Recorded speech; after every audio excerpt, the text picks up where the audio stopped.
ஓம் சாந்தி. இன்றைய முரளி 24 ஜனவரி 2025. பாப்தாதா மதுபன். இனிய குழந்தைகளே, நீங்கள் ஒரு தந்தையின் டைரக்ஷன் படி நடந்து கொண்டே இருந்தால் தந்தை உங்களுக்கு பொறுப்பாக இருப்பார். போக வர என்னை நினைவு செய்யுங்கள் என்பது தந்தையின் டைரக்ஷன். கேள்வி: யார் நல்ல குணவான் குழந்தைகளோ அவர்களின் முக்கிய அடையாளங்கள் யாவை? பதில்: அவர்கள் முட்களை மலராக மாற்றும் நல்ல சேவை செய்வார்கள். யாரையும் முள்ளாக குத்த மாட்டார்கள். ஒருபோதும் சண்டை போட மாட்டார்கள். யாருக்கும் துக்கத்தை கொடுக்க மாட்டார்கள். துக்கத்தை கொடுப்பதும் முள்ளாக குத்துவது ஆகும். பாடல்: இந்த நேரம் சென்று கொண்டே இருக்கிறது. ஓம் சாந்தி. இனிமையிலும் இனிய கண்டெடுக்கப்பட்ட ஆன்மீக குழந்தைகள், நம்பர்வார் முயற்சிக்கு தக்கபடி இந்த பாடலின் அர்த்தத்தை புரிந்திருக்கிறீர்கள். நம்பர்வார் என்று சொல்வது ஏனென்றால், ஒருவர் முதல் கிரேடில் புரிந்து கொள்கிறார், ஒருவர் 2ஆம் கிரேடில், ஒருவர் 3ஆம் கிரேடில் புரிந்து கொள்கிறார். ஒவ்வொருவரும் புரிந்து கொள்வது வெவ்வேறாக இருக்கிறது. நம்பிக்கை புத்தியும் ஒவ்வொருவருக்கும் வெவ்வேறாக இருக்கிறது. தந்தையோ புரிய வைத்து கொண்டு இருக்கிறார். சிவபாபா இவர் மூலமாக டைரக்ஷன் கொடுக்கிறார் என்பதை எப்போதும் புரிந்து கொள்ளுங்கள். நீங்கள் அரைக்கல்பம் அசுர டைரக்ஷன் படி நடந்து வந்தீர்கள். இப்பொழுது நாம் ஈசனின் டைரக்ஷன் படி நடக்கிறோம் என்பதை இப்போது நிச்சயம் செய்யுங்கள். அப்போது படகு கரை சேரும். ஒருவேளை ஈசனின் டைரக்ஷன் என புரிந்து கொள்ளாமல் மனிதரின் டைரக்ஷன் என புரிந்து கொண்டால் குழப்பமடைவீர்கள். எனது டைரக்ஷன் படி நடந்தால் நான் பொறுப்பு என்று தந்தை சொல்கிறார். இவர் மூலமாக என்ன நடந்தாலும் இவரது செயல்களுக்கு நானே பொறுப்பு. இதை நான் சரி செய்வேன். நாங்கள் சொல்லும் வழியில் மட்டும் நீங்கள் நடக்க வேண்டும். யார் நன்றாக நினைவு செய்வாரோ அவரே டைரக்ஷன் படி நடப்பார். ஒவ்வொரு அடியிலும் ஈஸ்வரிய டைரக்ஷன் என்று உணர்ந்து நடந்தால் ஒருபோதும் நஷ்டம் ஏற்படாது. நம்பிக்கையில்தான் வெற்றி இருக்கிறது. பல குழந்தைகள் இந்த விஷயங்களை புரிந்து கொள்வதில்லை. கொஞ்சம் ஞானம் வந்தவுடன் தேகாபிமானம் வந்துவிடுகிறது. யோகம் மிக குறைவாக இருக்கிறது. வரலாறு புவியியலை அறிவதே ஞானம். அது மிகவும் எளிது. இங்கும் மனிதர்கள் அறிவியல் போன்றவற்றை எவ்வளவு படிக்கிறார்கள். இந்த படிப்பு எளிதாக இருக்கிறது. மற்றபடி யோகத்திற்கு முயற்சி தேவை. பாபா, நான் யோகத்தில் நன்றாக மூழ்கியிருக்கிறேன் என்று ஒருவர் சொன்னால் தந்தை ஏற்றுக்கொள்ள மாட்டார். பாபா ஒவ்வொருவரின் நடவடிக்கையையும் பார்க்கிறார். தந்தையை நினைவு செய்பவர் மிக இனியவராக இருப்பார். நினைவு செய்வதில்லை, அதனால் தலைகீழ் காரியங்கள் நடக்கின்றன. இரவு பகல் பெரிய வித்தியாசம் இருக்கிறது. இப்போது நீங்கள் ஏனியின் படத்தை வைத்து நன்றாக புரிய வைக்க முடியும். இந்த நேரம் முள்காடாக இருக்கிறது. இது மலர்களின் தோட்டம் அல்ல. பாரதம் மலர்களின் தோட்டமாக இருந்தது என்பதை தெளிவாக புரிய வைக்க வேண்டும். மலர் தோட்டத்தில் காட்டு விலங்குகள் இருக்குமா என்ன? அங்கே தேவி தேவர்கள் இருக்கிறார்கள். தந்தையும் மிகப்பெரிய அத்தாரிட்டியாக இருக்கிறார். பிறகு இந்த பிரஜாபிதா பிரம்மாவும் மிகப்பெரிய அத்தாரிட்டியாக இருக்கிறார். இந்த தாதாவிற்கு மிகப்பெரிய அத்தாரிட்டி இருக்கிறது. சிவன் மற்றும் பிரஜாபிதா பிரம்மா ஆத்மாக்கள் சிவபாபாவின் குழந்தைகள். பிறகு சாக்காரத்தில் நாம் சகோதர சகோதரிகள். எல்லோரும் பிரஜாபிதா பிரம்மாவின் குழந்தைகள். இவர்தான் எல்லோருடைய கிரேட் கிரேட் கிராண்ட் ஃபாதர். இப்படிப்பட்ட மிகப்பெரிய அத்தாரிட்டிக்கு கட்டிடம் தேவை என்று நீங்கள் எழுதுங்கள். பிறகு புத்தியில் ஏதாவது வருகிறதா என்று பாருங்கள்.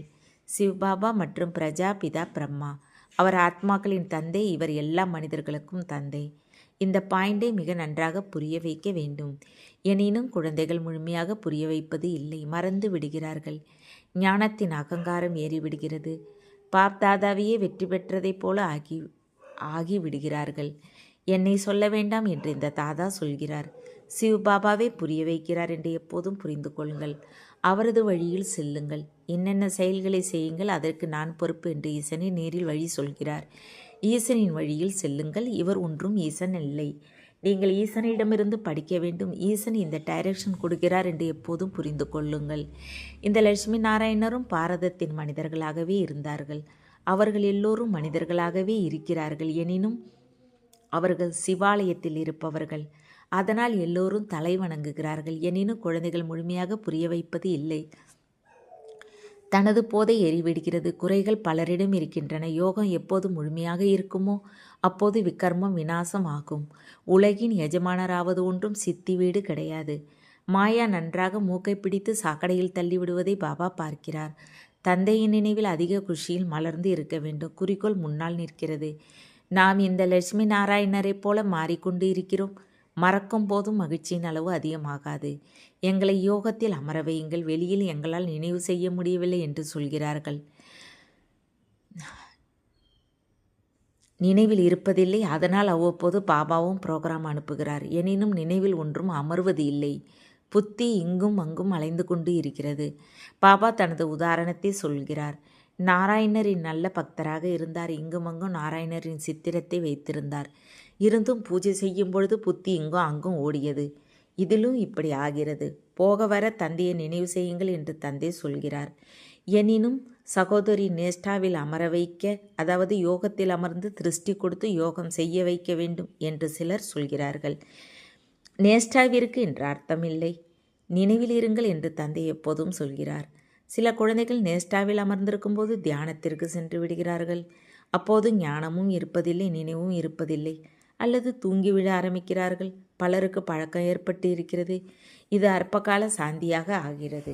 அதாவது மீதமுள்ள முழு நாளும் சாந்தி இருக்கிறது. போக வர தந்தையை நினைவு செய்யவிட்டால் பாவத்தின் சுமை எப்படி இறங்கும்? அரைக்கல்பம் சுமை இருக்காது. இதுதான் பெரிய முயற்சி. தன்னை ஆத்மா என்று உணர்ந்து தந்தையை நினைவு செய்யுங்கள். இவ்வளவு நேரம் நினைவில் இருந்தேன் என்று அதிகமான குழந்தைகள் பாபாவிற்கு எழுதி அனுப்புகிறார்கள். எனினும் நினைவு இருப்பது இல்லை. சாட்டை புரிந்து கொள்வதில்லை. பாபா எல்லையற்ற தந்தையாக இருக்கிறார். அவர் பதித்த பாவனராக இருப்பதால் மகிழ்ச்சியாக இருக்க வேண்டும். நாம் சிவபாபாவின் உடையவராகவே இருக்கிறோம் என்று சொல்லாதீர்கள். அப்படியும் பலர் இருக்கிறார்கள். நாம் பாபாவின் உடையவர் என்று நினைக்கிறார்கள். ஆனால் கொஞ்சம் கூட நினைவு செய்வதே இல்லை. ஒருவேளை நினைவு செய்திருந்தால் முதல் நம்பரில் போக வேண்டும். ஒருவருக்கு புரிய வைப்பதற்கும் மிக நல்ல புத்தி தேவை. நாமோ பாரதத்திற்கு புகழ் பாடுகிறோம்.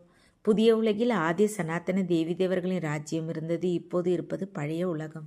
இரும்பு காலம், அது சுகதாமம், இது துக்கதாமம். பாரதம் பொற்காலமாக இருந்தது. இந்த தேவர்களின் ராஜ்யம் நடந்தது. இவர்களின் ராஜ்யம் நடந்தது என்பதை நாங்கள் எப்படி நம்புவது என்று கேட்கிறார்கள். இந்த ஞானம் மிக அதிசயமாக இருக்கிறது. யாருடைய தலையெழுத்தில் என்ன இருக்குமோ, யார் எந்த அளவு முயற்சி செய்வாரோ அது பார்ப்பதற்கு வருகிறது.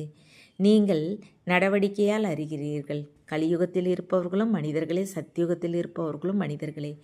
பிறகு அவர்களை முன்னால் சென்று ஏன் தலை வணங்குகிறார்கள்? இவர்களை சொர்க்கத்தின் எஜமானர்கள் என்று சொல்கிறார்கள். ஒருவர் இறந்தால் அவர் சொர்க்கவாசி ஆகிவிட்டார் என்று சொல்கிறார்கள். எதையும் புரிந்து கொள்ளவில்லை. இந்த நேரம் எல்லோரும் நரகவாசிகளாகவே இருக்கிறார்கள்.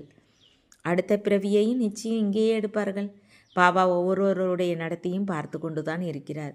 பாபா எவ்வளவு சாதாரண வகையில் யார் யாரிடமோ பேச வேண்டியிருக்கிறது, பராமரிக்க வேண்டியிருக்கிறது. தந்தை எவ்வளவு தெளிவாக புரிய வைக்கிறார். விஷயம் மிக சரியாக இருக்கிறது என்று புரிந்து கொள்ளவும் செய்கிறார்கள். இருந்தும் ஏன் மிகப்பெரிய முட்களாகிறார்கள்? ஒருவர் பிறருக்கு துக்கத்தை கொடுப்பதால் முட்களாகிறார்கள். பழக்கம் விடுவதில்லை. இப்போது தோட்டக்கார தந்தை மலர்களின் தோட்டத்தை உருவாக்குகிறார். முட்களை மலராக மாற்றிக்கொண்டு இருக்கிறார். அவரது வேலையே இதுதான். யார் தானே முள்ளாக இருப்பாரோ அவர் எப்படி பிறரை மலராக மாற்றுவார்? கண்காட்சிக்கும் மிகுந்த கவனமுடன் ஒருவரை அனுப்ப வேண்டி இருக்கிறது. யார் முட்களை மலராக மாற்றும் நல்ல சேவை செய்கிறார்களோ அவர்களே நல்ல குணவான் குழந்தைகள். அவர்கள் யாரையும் முள்ளாக குத்துவதில்லை. அதாவது யாருக்கும் துக்கம் கொடுப்பதில்லை. ஒருபோதும் பிறரோடு சண்டை போடுவதில்லை. குழந்தைகள், நீங்கள் மிக சரியாக புரிய வைக்கிறீர்கள். இதில் யாரையும் நிந்திக்கும் விஷயமே இல்லை. இப்போது சிவ ஜெயந்தியும் வருகிறது. நீங்கள் அதிக கண்காட்சிகளை நடத்துகிறீர்கள். சின்ன சின்ன கண்காட்சிகளும் நீங்கள் புரிய வைக்க முடியும். ஒரு நொடியில் சொர்க்கவாசி ஆகுங்கள். அதாவது பதித்த கீழானவர்களிலிருந்து பாவன உயர்ந்தவர்களாக மாற்றுங்கள். ஒரு நொடியில் ஜீவன் முக்தியை பெற்றுக்கொள்ளுங்கள். ஜீவன் முக்தியின் அர்த்தத்தையும் புரிந்து கொள்ளவில்லை. நீங்களும் இப்போது புரிந்து கொள்கிறீர்கள். தந்தை மூலமாக எல்லோருக்கும் முக்தி, ஜீவன் முக்தி கிடைக்கிறது எனினும் நாடகத்தை அறிய வேண்டும். எல்லா தர்மங்களும் சொர்க்கத்திற்கு வராது. அவர்கள் பிறகு அவரவர் செக்ஷனுக்கு செல்வார்கள். பிறகு அவரவர் நேரத்தில் வந்து ஸ்தாபனை செய்வார்கள்.